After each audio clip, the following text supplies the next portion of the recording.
Christian Monteil, vous venez d'inaugurer le salon, la 9e édition du Forum de l'Emploi, ici, à Archamps. Pas de frontières pour les métiers technologiques de demain. Et en tant que président du Conseil général, je l'avais déjà entendu l'an dernier, mais vous l'avez encore redit, vous êtes un partenaire fidèle et vous êtes là et à nouveau là l'année prochaine, vous l'avez déjà dit. C'est une promesse que j'ai tenue pour cette année, on tiendra pour l'an prochain. Oui, le département de Haute-Savoie est proche de Pôle emploi dans cette politique de mise en relation entre les demandeurs d'emploi et les employeurs pour des postes à haute valeur ajoutée, c'est le cas aujourd'hui. Mais nous travaillons aussi avec Pôle emploi sur d'autres sujets, qui est l'insertion des jeunes ou des moins jeunes qui sont au RSA et qui ont besoin d'un accompagnement particulier. Ici, c'est un volet spécial, transfrontalier, de métiers à haute valeur ajoutée.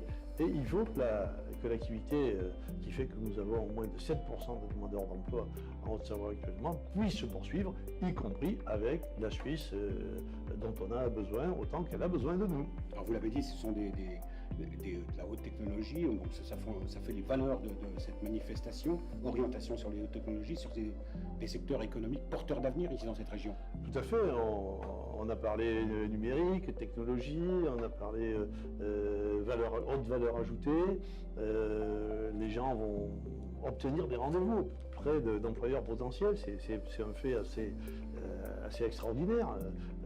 Le nombre de demandes a été plusieurs milliers, les entretiens plusieurs centaines. Voilà, donc ces valeurs-là, c'est les valeurs de l'échange, de la rencontre entre un demandeur d'emploi et un employeur potentiel, la concrétisation, l'embauche, le travail, l'économie. Et c'est ainsi que l'Haute-Savoie va bien. Alors je sais qu'il y a quelque chose qui vous plaît particulièrement dans ce salon-là, c'est que c'est une formidable ruche et qu'on y trouve de tout comme nous.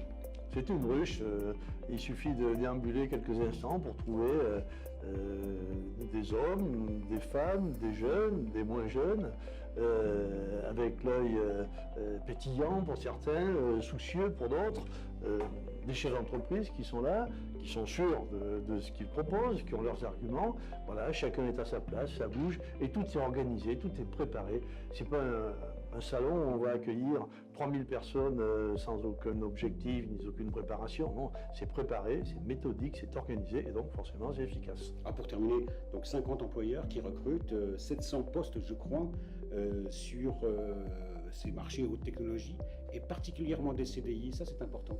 Bien sûr, aujourd'hui on sait bien qu'il faut commencer par un contrat à durée déterminée la plupart du temps. On parle de haut niveau de technologie, de rémunération qui vont avec, de contrats à durée indéterminée. Voilà, et bien, cet amalgame fait qu'on doit pouvoir donner satisfaction à beaucoup de candidats et avoir au moins autant d'efficacité que c'était le cas l'an dernier. C'est pour ça que le département est encore avec Pôle emploi aujourd'hui ici à Archamps. Merci Christian, donc je vous laisse aller visiter les stands et il y a 25 stands partenaires transfrontaliers. Ça aussi c'est une nouveauté parce que les organisateurs ont voulu mettre particulièrement l'accent sur le digital cette année. Bien sûr, la visite est ouverte, on va parcourir les stands. Merci. Merci.